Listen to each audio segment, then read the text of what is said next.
This is the third part of chapter Biomolecules. Here we are going to learn about enzymes. Enzymes in the subtopic in a You know, in the first chapter and second chapter we dealt that enzymes are purely made of proteins. Protein kontundaki irikkunnathaanu enzymes. But some of the enzymes are made of nucleic acid. Chila RNA enzyme ആയിട്ട് work ചെയ്യുന്നുണ്ട്. Such enzymes are known as ribozymes. Enzymes which are made of nucleic acid. RNA act as enzymes. Such RNAs or enzymes are known as ribozymes. Usually the enzymes are made up of proteins. And you know, in the previous class we learned that proteins exist in primary, secondary, tertiary and quaternary structure. So likewise enzymes also made up of all these structural forms of proteins. But majority of the enzymes are tertiary, made of tertiary protein structure. Tertiary protein structure ondana majority of the enzymes undakirikkunnathu. But some of the enzymes are made up of inorganic catalyst. നിങ്ങൾ blood ക്ലോട്ടിങ്ങിൻ്റെ ഒക്കെ പഠിച്ചിട്ടുണ്ടാവും 10th സ്റ്റാൻഡേർഡിൽ അല്ലേ? അവിടെ calcium ion action ശ്രദ്ധിച്ചിട്ടുണ്ടാവും. അവിടെ എൻസൈമായിട്ട് act ചെയ്യുന്നുണ്ട്.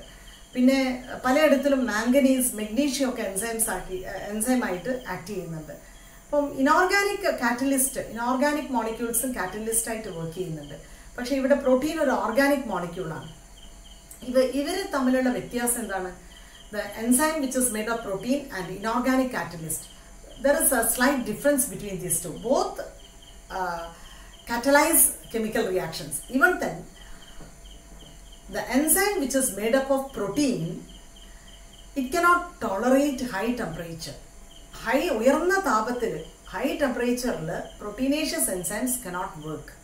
But inorganic catalyst can work even in high temperature. നിങ്ങൾക്കറിയാം protein denature ആവും ചൂട് കൂടി കഴിഞ്ഞാൽ അല്ലേ? അപ്പോൾ താപം കൂടുമ്പോൾ പ്രോട്ടീൻ ഡീനേച്ചർ ആകുമ്പോൾ പ്രോട്ടീനേഷ്യസ് എൻസൈംസിന് വർക്ക് ചെയ്യാൻ പറ്റില്ല ഹൈ ടെമ്പറേച്ചറിൽ. പക്ഷേ inorganic catalyst, for example calcium ion, magnesium ion, ഇതൊക്കെ എൻസൈമായിട്ട് വർക്ക് ചെയ്യുകയാണെങ്കിൽ അതിന് ഹൈ ടെമ്പറേച്ചറിലും വർക്ക് ചെയ്യാൻ പറ്റും. അപ്പം നമുക്ക് ടെമ്പറേച്ചറിനെ കുറിച്ച് പഠിക്കുമ്പോൾ desert animals, for example camel is a desert animal. ഈ ക്യാമലിനകത്ത് എൻസൈം ഉണ്ടല്ലോ, ഡൈജസ്റ്റീവ് എൻസൈംസ്. ഈ എൻസൈംസ് ഒക്കെ പ്രോട്ടീനാണ്, പ്രോട്ടീനേഷ്യസ് ആണ്. അപ്പം അത് വർക്ക് ചെയ്യുന്നില്ലേ ഹൈ ടെമ്പറേച്ചറിലും? Such animals are thermophilic animals. ഉയർന്ന താപത്തിൽ ഹൈ ടെമ്പറേച്ചറിൽ ജീവിക്കുന്ന ഡെസേർട്ട് ആനിമൽസിനെ നമുക്ക് എന്ത് വിളിക്കാം? Thermophilic animals. ഈ തെർമോഫിലിക് ആനിമൽസിലുള്ള എൻസൈംസിന് it attains thermal stability. High ടെമ്പറേച്ചറിലുള്ള ഡെസേർട്ട് ഏരിയയിലുള്ള എൻസൈംസ്, ആനിമൽസിലുള്ള എൻസൈംസിനൊക്കെ എന്താ എക്വയർ ചെയ്തിരിക്കുന്നത്? Thermal stability. That is they can tolerate high temperature. Then chemical റിയാക്ഷൻസിനെ കുറിച്ച് പഠിക്കുമ്പോൾ 7th സ്റ്റാൻഡേർഡിൽ നിങ്ങൾ പഠിച്ചൊന്ന് എൻ്റെ ഓർമ്മ, physical changes and chemical changes or physical reaction and chemical reaction, ഇങ്ങനെ ഒരു സബ് ടോപ്പിക് പഠിച്ചിട്ടുണ്ട്. Physical change, for example the melting of ice to water, vaporisation of water to water vapour. ഇവിടെയൊക്കെ ചേഞ്ച് ഇൻ സ്റ്റേറ്റ് ആണ് വരുന്നത് അല്ലേ? Solid state നിന്ന് liquid സ്റ്റേറ്റിലായി, liquid state നിന്ന് gaseous state. Change in state of matter is called physical change. Here the bond is undergone breaking. ഇവിടെ bond breaking ആണ് നടക്കുന്നത്. അതുകൊണ്ടാണ് ഐസ് ഉരുകി വെള്ളമാവുന്നത്. സ്റ്റേറ്റ്, സോളിഡ് സ്റ്റേറ്റിൽ നിന്ന് ലിക്വിഡ് സ്റ്റേറ്റ് ആയി മാറി. It is not permanent, it is a temporary change. So physical changes are temporary changes. There will be breaking of bonds and there will be change in, there may be change in state of matter. Solid state മാറി liquid ആവാം, liquid state മാറി vapour state ആവാം, gaseous state ആവാം. ഇതൊക്കെ physical change ആണ്. എന്നാൽ chemical ചേഞ്ചിനകത്ത് എന്താ നടക്കുന്നത്? ഒരു ബോണ്ട് ബ്രേക്ക് ചെയ്ത് മറ്റൊരു ന്യൂ ബോണ്ട് ഫോർമേഷൻ അവിടെ നടക്കുകയാണ്. It is A permanent change. നിങ്ങൾ 7th പഠിച്ചതൊന്ന് ഓർത്ത് നോക്കുക. ഒരു പേപ്പർ കത്തിച്ചു കഴിഞ്ഞാൽ നിങ്ങൾക്ക് എന്താ കിട്ടുന്നത്? കാർബൺ. കാർബണിനെ തിരിച്ച് പേപ്പറാക്കാൻ പറ്റുമോ? ഇല്ല. അവിടെ ഒരു ബോണ്ട് ബ്രേക്ക് ചെയ്ത് പുതിയൊരു ബോണ്ട് ഫോം ചെയ്തു കെമിക്കൽ മോളിക്യൂൾസിനിടയിൽ. അപ്പോൾ അത് പെർമനന്റ് ചേഞ്ചാണ്, അതൊരു കെമിക്കൽ ചേഞ്ചാണ്. സോ ഫിസിക്കൽ ചേഞ്ചും കെമിക്കൽ ചേഞ്ചും തമ്മിലുള്ള ഡിഫറൻസ് മനസ്സിലായല്ലോ? Rate of a reaction, enzymes chemical reactions catalyse ചെയ്യുക. The enzymes catalyze chemical reaction. The rate of a chemical reaction എങ്ങനെയാ കണ്ടെത്തുക? The amount of product formed in unit time. That is the rate of a chemical reaction. The amount of product formed in unit time is called the rate of a chemical reaction. Now, എങ്ങനെയാണ് enzymes catalyze ചെയ്യുന്നത് നോക്കാം. What is the speed of a chemical reaction catalyzed by an enzyme? Carbon dioxide plus water gives carbonic acid. Carbon dioxide transport, gas transport പഠിച്ചിട്ടുണ്ടോ 10th സ്റ്റാൻഡേർഡിൽ? നമ്മൾ ഇനിയും അങ്ങോട്ട് പഠിക്കാൻ പോകുന്നുണ്ട്. Gas transport, oxygen inhale ചെയ്ത് അത് സെൽസിലൊക്കെ എത്താണ്. അതേപോലെ ബ്ലഡ് ട്രാൻസ്പോർട്ട് ചെയ്യുന്ന ഓക്സിജൻ ട്രാൻസ്പോർട്ട് തിരിച്ച് സെൽസിൽ നിന്ന് കാർബൺ ഡൈ ഓക്സൈഡ് ട്രാൻസ്പോർട്ട് ചെയ്ത് ലങ്സിൽ നിന്ന് എക്സലേഷനിലൂടെ പുറത്തു വിടാം. ഈ കാർബൺ ഡൈ ഓക്സൈഡ് ട്രാൻസ്പോർട്ടിന് carbon dioxide combines with water to form carbonic acid. This reaction is catalyzed by an enzyme called carbonic anhydrase. The carbonic anhydrase and the enzyme catalyze ചെയ്യുമ്പോൾ the reaction, the product formed is very huge amount of product is formed. In the absence of this enzyme, very less amount of product is formed. അതാണ് പറഞ്ഞ rate of a chemical reaction is nothing but the amount of product formed in unit time. അതിനൊരു example ആണ് carbonic anhydrase എന്ന എൻസൈമിന്റെ action ആണ്. അതായത് carbon dye ഓക്സൈഡും വാട്ടറും കൂടി ചേർന്നാൽ നമുക്ക് എന്താ കിട്ടുക? Carbonic anhydrase. ഈ കാർബോണിക് അൻഹൈഡ്രേസ് ഫോം ചെയ്യുമ്പോൾ എൻസൈം വർക്ക് ചെയ്യുന്നുണ്ടെങ്കിൽ നമുക്ക് 6 lakh molecules are obtained. Molecules of carbonic anhydrase are obtained per second. ഒരു സെക്കൻഡിൽ 6 lakh പ്രോഡക്റ്റ് ഫോം ചെയ്യുന്നുണ്ട്. പക്ഷെ in the absence of this enzyme, ഈ എൻസൈം ആബ്സെന്റ് ആണെങ്കിൽ only 200 molecules of the product is formed in 1 hour. ഒരു മണിക്കൂറിൽ 200 molecules മാത്രമേ form ചെയ്യുന്നുള്ളൂ. അപ്പോൾ how fast the chemical reaction will be in the presence of an enzyme. ഒരു enzyme catalyse ചെയ്തിരിക്കുന്ന reaction എത്രമാത്രം ഫാസ്റ്റ് ആയിരിക്കും, എത്രമാത്രം പ്രോഡക്റ്റ് ഫോം ചെയ്തു എന്ന് മനസ്സിലാക്കാനാണ് ഈ ഒരു എക്സാമ്പിൾ ഹെൽപ്പ് ചെയ്യുന്നത്. ഇനി variety of products are formed under different conditions. Anaerobic reaction മസിലിൽ നടക്കുന്നുണ്ടല്ലോ. നമ്മൾ ഓട്ടക്കാരൊക്കെ ഉണ്ടല്ലോ, ഫാസ്റ്റ് റണ്ണേഴ്സ്. കുറേ ദൂരം ഓടുമ്പോൾ നമുക്ക് സഫീഷ്യൻ്റ് ഓക്സിജൻ മസിൽസിൽ എത്തണമെന്നില്ല. The muscles undergo anaerobic respiration 10th പഠിച്ചിട്ടുണ്ട്. അപ്പോൾ മസിൽസിനകത്ത് വരുന്ന പ്രോഡക്റ്റ് എന്തായിരിക്കും? Lactic acid formation. അവിടെയും നമുക്ക് മെറ്റബോളിക് റിയാക്ഷനാണ് നടന്നിരിക്കുന്നത് അല്ലേ. അതേസമയത്ത് എയറോബിക് കണ്ടീഷനിലാണെങ്കിലോ എന്താണ് ഫോം ചെയ്യുന്നത്? മറ്റൊരു പ്രോഡക്റ്റാണ്. അതേസമയത്ത് ഈസ്റ്റിൻ്റെ ഫെർമെൻറ്റേഷൻ പഠിച്ചിട്ടുണ്ടല്ലോ. അവിടെ എന്താണ് പ്രോഡക്റ്റ് ഫോം ചെയ്യുന്നത്? എത്തനോൾ, ആൽക്കഹോൾ പഠിച്ചിട്ടില്ലേ? ഇതൊക്കെ 10th പഠിച്ചതാണ്. അപ്പോൾ എൻസൈം കാറ്റലൈസ് ചെയ്യുന്ന റിയാക്ഷൻ, അതിൻ്റെ പ്രോഡക്റ്റ്, അതിൻ്റെ ക്വാണ്ടിറ്റി ഓഫ് പ്രോഡക്റ്റ്, ഇതൊക്കെ നമുക്ക് based on the enzyme, it is marked. The next subtopic to learn is activation energy. എന്താണ് activation energy? Energy required to catalyze a chemical reaction or to progress a chemical reaction. ഇതാണ് activation energy. ഒരു chemical reaction progress ചെയ്യാൻ ആവശ്യമായ എനർജിയെയാണ് നമ്മൾ activation energy എന്ന് പറയുന്നത്. In the presence of an enzyme or in the absence of an enzyme, ഒരു എൻസൈമിൻ്റെ സാന്നിധ്യത്തിൽ ഒരു കെമിക്കൽ റിയാക്ഷൻ നടക്കുമ്പോൾ ആക്ടിവേഷൻ എനർജിയുടെ അളവ് എത്ര വേണം? കുറച്ച് മതി. എൻസൈം ഉണ്ടല്ലോ അവിടെ. അതേ സമയത്ത് ഒരു എൻസൈമിൻ്റെ ആബ്സെൻസിൽ ഒരു കെമിക്കൽ റിയാക്ഷൻ നടക്കുകയാണ്. അവിടെ activation energy is high. It is marked with a graph. ഒരു ഗ്രാഫിലൂടെ ഇവിടെ വൈ ആക്സിസ് നോക്കാതെ നിങ്ങൾക്ക് പൊട്ടൻഷ്യൽ എനർജിയാണ് കാണിക്കുന്നത്. എക്സ് ആക്സിസിലോ progress of the chemical reaction. You can see in the absence of a reaction, in the absence of an enzyme, the activation energy is high. The chemical reaction which is led by the presence of an enzyme, the activation energy is less. ഇവിടെ activation energy കുറവാണ്. എൻസൈമിൻ്റെ ആബ്സെൻസിൽ activation energy കൂടുതലാണ്. അതാണ് ഈ graph കാണിക്കുന്നത്. Then previously I told you most of the enzymes are made of tertiary protein structure. Tertiary protein structure ആവുമ്പോൾ എന്താണ്? അതായത് ഈ coiled structure, they are folded by itself in the form of a woolen ball. Now, if you fold you can see some crevices or pockets in the enzyme. This enzyme structure is a pocket and crevices. This pocket enzyme in the pocket substrate fix. So, one enzyme substrate for example, in your saliva you have the enzyme salivary amylase or ptyalin. That's what 10th standard. We have ചോറ് എടുത്ത് കഴിക്കുകയാണ്. വായക്കകത്തിട്ട് ചവച്ചരക്കുമ്പോൾ ആ എൻസൈമിനകത്താണ് ഈ ചോറ് എന്ന് പറയുന്ന നമ്മുടെ food എന്താണ് സബ്സ്ട്രേറ്റ് ആണ്. എൻസൈമിന്റെ ക്രെവിസസിനകത്താണ് ഈ സബ്സ്ട്രേറ്റ് വന്ന് കുടുങ്ങി നിൽക്കുക. വായക്കകത്ത് നിങ്ങൾ ഭക്ഷണം ഇട്ട് കഴിക്കുമ്പോൾ സലൈവറി അമിലേസ് അല്ലെ ട്യാലിൻ ഉണ്ട്. സലൈവക്കകത്തുള്ള ഒരു എൻസൈമാണ്. സ്റ്റാർച്ച് ഡൈജഷനെ സഹായിക്കുന്നു. നിങ്ങൾ കഴിക്കുന്ന ചോറിന്റെ 40% of digestion takes place from the mouth itself. That is why you are asked to chew the food properly before you ingest it. അത് ഭക്ഷണം വിഴുങ്ങുന്നതിന് മുൻപ് നന്നായി ചവച്ചിറക്കണം. Then only the enzyme can act upon the substrate. അല്ലെങ്കിൽ ഈ സബ്സ്ട്രേറ്റിനെ break down ചെയ്യാൻ, catalyse ചെയ്യാൻ വേണ്ടി എൻസൈമിനെ act ചെയ്യാൻ ആ സമയത്തെ പറ്റുകയുള്ളൂ. Clear? So each enzyme has a crevices or pockets upon which the substrate clings. What is happening when an enzyme combines with a substrate? Let us see here.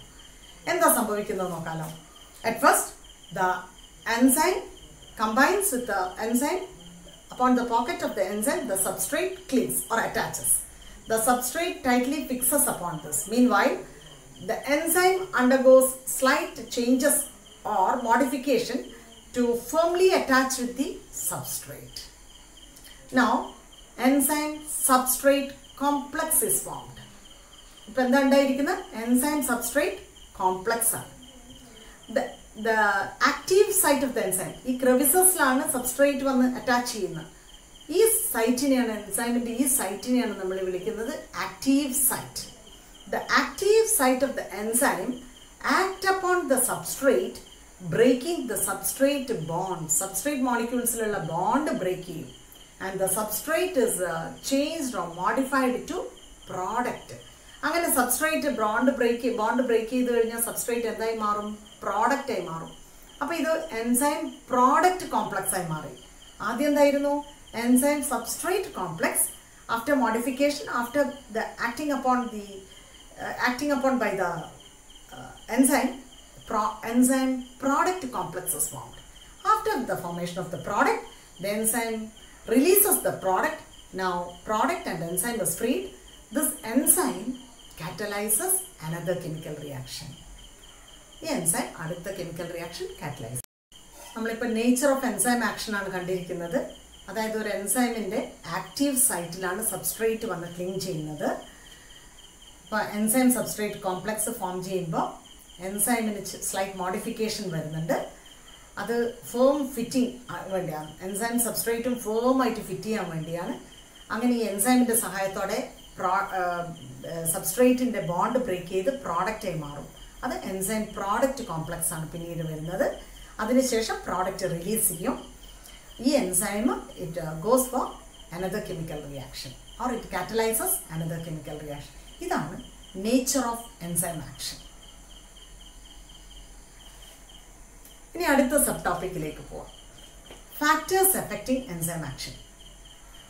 Factors affecting enzyme ആക്ഷനിൽ optimum temperature, അത് വളരെ simple ടോപ്പിക്കാണ്. Optimum temperature, ഒരു പ്രത്യേക temperature ഉണ്ട്. ആ optimum ടെമ്പറേച്ചറിലാണ് ഒരു എൻസൈമിന് work ചെയ്യാൻ പറ്റൂ. above this temperature or below this temperature, the enzyme cannot work. Similarly, optimum pH, ഒരു എൻസൈമിന് വർക്ക് ചെയ്യാൻ ഒരു പ്രത്യേക pH ആവശ്യമാണ്. ആ pHൽ കൂടിക്കഴിഞ്ഞാലോ കുറഞ്ഞു കഴിഞ്ഞാലോ എൻസൈമിന് വർക്ക് ചെയ്യാൻ പറ്റില്ല. അതിനൊരു എക്സാമ്പിളാണ് നേരത്തെ പറഞ്ഞു, ഇൻ ആ saliva we have salivary amylase. It is nearing to neutral, ഒരു ന്യൂട്രൽ pHന്റെ അടുത്ത് നിൽക്കുന്ന ഒരു എന്താണ് എൻസൈമാണിത്. ഈ എൻസൈം നമ്മുടെ സ്റ്റൊമക്കിനകത്ത് എത്തിക്കഴിഞ്ഞാൽ സ്റ്റൊമക്കിനകത്ത് ഹൈഡ്രോക്ലോറിക് ആസിഡ് ഉള്ളത് കൊണ്ട് ഹൈലി ആസിഡിക് ആണ്. ഹൈലി ആസിഡിക് മീഡിയത്തിൽ നമ്മുടെ സലൈവറി അമിലേസ് എത്തിക്കഴിഞ്ഞാൽ it becomes inactive. It cannot work in the high acidic pH. അപ്പോൾ ഒരു ഓപ്റ്റിമം pHലാണ് ഒരു എൻസൈമിന് വർക്ക് ചെയ്യാൻ പറ്റുള്ളൂ. Optimum temperature, optimum pH. Then substrate concentration. ഒരു എൻസൈം, ഈ എൻസൈമിനെ കാറ്റലൈസ് ചെയ്യാൻ പറ്റുന്ന എമൗണ്ട് ഓഫ് സബ്സ്ട്രേറ്റ് ഉണ്ട്. ഇതിൽ കൂടുതൽ സബ്സ്ട്രേറ്റ് കൊണ്ടുവന്നു കഴിഞ്ഞാൽ എൻസൈമിന് വർക്ക് ചെയ്യാൻ പറ്റുമോ, കാറ്റലൈസ് ചെയ്യാൻ പറ്റുമോ? ഇല്ല. Above the substrate level the enzyme cannot work. So substrate concentration എൻസൈമിൻ്റെ ആക്ടിവിറ്റീനെ ബാധിക്കുന്നതാണ്. അപ്പോൾ നിങ്ങൾക്ക് സ്ക്രീനിൽ നോക്കാം കേട്ടോ. Optimum temperature, optimum pH, then substrate concentration, then apart from temperature, pH and substrate concentration, some other factors also affect enzyme action. One is inhibitors. Inhibitors are nothing but certain chemicals. These chemicals inhibit the action of or cut the action of enzymes. Enzyme inhibit ചെയ്യുക, stop ചെയ്യുക അതിൻ്റെ ആക്ഷനിൽ നിന്ന്. Cyanide ഒരു കെമിക്കലാണ്. It inhibits enzyme action. There are some other factors called competitive inhibitors. ഇതിന് പുറമെ ഒരു കോമ്പറ്റിറ്റീവ് ഇൻഹിബിറ്റർ എന്ന് പറയുന്ന ഒരു ഫാക്ടർ കൂടി ഉണ്ട് എൻസൈം ആക്ഷനെ ബാധിക്കുന്നത്. അതായത് എൻസൈമിന് സബ്സ്ട്രേറ്റ് ആണല്ലോ വന്ന് ഫിക്സ് ആവുന്നത്. ഈ സബ്സ്ട്രേറ്റ് മോളിക്യൂളിൻ്റെ അതേപോലെ നിൽക്കുന്ന കെമിക്കൽ സ്ട്രക്ചറുള്ള മറ്റൊരു മോളിക്യൂൾ, ഇതിനെ മിമിക് ചെയ്യുന്ന, ഇതിൻ്റെ രൂപത്തിൽ തന്നെയുള്ള മറ്റൊരു കെമിക്കൽ മോളിക്യൂൾ. അപ്പോൾ ഇവിടെ എൻസൈമിനോട് സബ്സ്ട്രേറ്റ് വന്ന് ഫിക്സ് ആവുന്നതിന് പകരം ഈ കെമിക്കൽ വന്ന് ഫിക്സ് ആവും. Such chemical can be chemicals which resemble the substrate molecule are called as competitive inhibitors. ഇവിടെ ഒരു കോമ്പറ്റീഷൻ ആണ് നടക്കുന്നത്. എൻസൈമിൽ സബ്സ്ട്രേറ്റ് വന്ന് ഫിക്സ് ആവണോ അല്ലെങ്കിൽ ഈ കോമ്പറ്റീറ്റീവ് ഇൻഹിബിറ്റർ വരണോ എന്ന്. ഈ competitive inhibitor is a chemical which stops enzyme action. അപ്പോൾ കോമ്പറ്റീറ്റീവ് ഇൻഹിബിറ്റർ വന്ന് ഫിക്സ് ആയാൽ എൻസൈം ആക്ഷൻ സ്റ്റോപ്പ് ചെയ്യും. So enzyme action is affected by temperature, then pH, then substrate concentration, the inhibitors like chemicals, then competitive inhibitors. ഇതൊക്കെ enzyme ആക്ഷനെ effect ചെയ്യുന്ന കാര്യങ്ങളാണ്. The next subtopic to learn is classification and nomenclature of enzymes. There are more than thousands of enzymes known, and these enzymes are classified based on the type of chemical reaction they catalyze.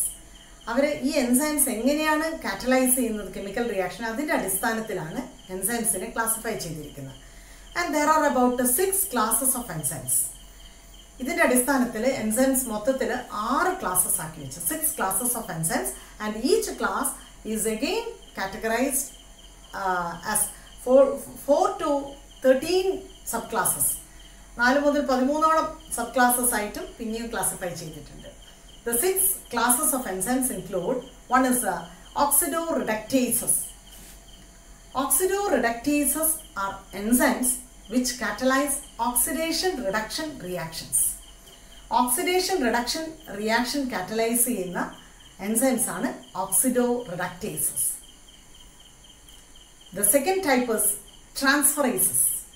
They are enzymes which functions in the transfer of functional groups. ഒരു functional ഗ്രൂപ്പിനെ transfer, amino group എന്നൊക്കെ പഠിച്ചില്ല നമ്മൾ, അങ്ങനെയുള്ള functional ഗ്രൂപ്പ്സിനെ transfer ചെയ്യാൻ സഹായിക്കുന്ന enzymes ആണ് transferases. Hydrolases are enzymes which catalyses hydrolytic reactions. Hydrolytic reactions catalyse ചെയ്യുന്നതാണ് hydrolases. The third class is lyases. Lyases are enzymes which produce double bond within the substrate. Substrate molecular arrangement നടക്കും, catalyze ചെയ്യുമ്പോൾ double bond leave ചെയ്യുന്നതാണ് lyases. And isomerases.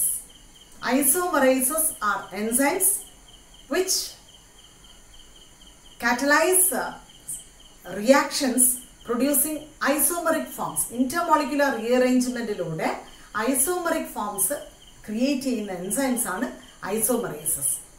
And the last class of enzyme is ligases.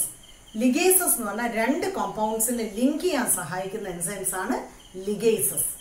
അപ്പോൾ നമ്മൾ 6 classes പഠിച്ചു. Oxidorreductases, hydrolases, transferases, lyases, isomerases and ligases. All these are different types of enzymes.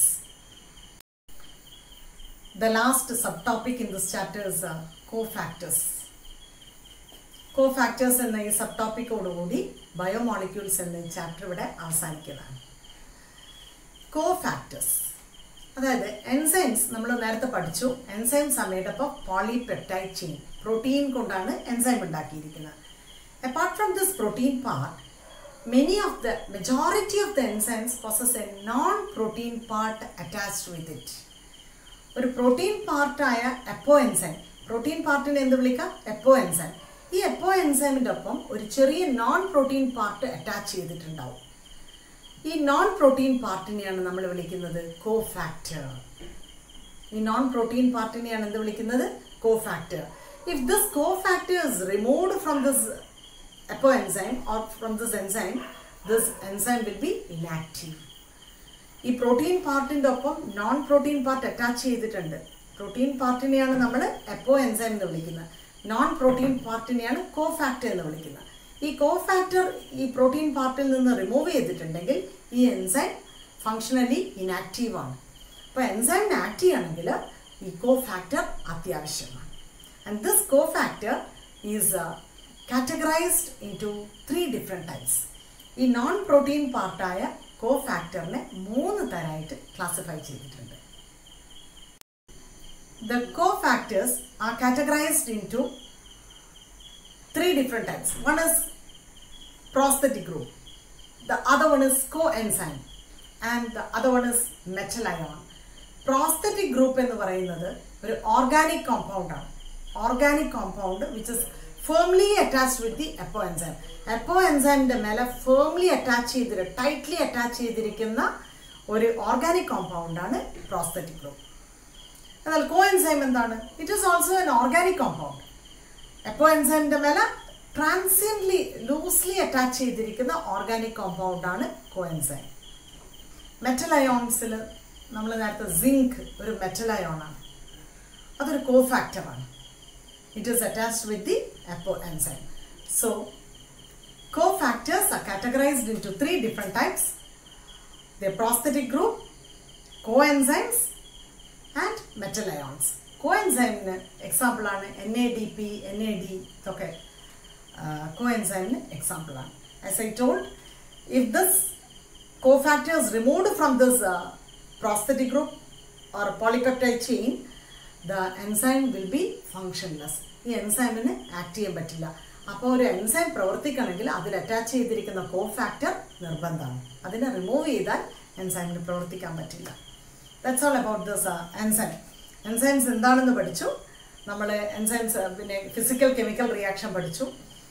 പിന്നെ എൻസൈംസിൻ്റെ factors affecting enzyme action എന്താണെന്ന് പഠിച്ചു. Classification of enzymes പഠിച്ചു.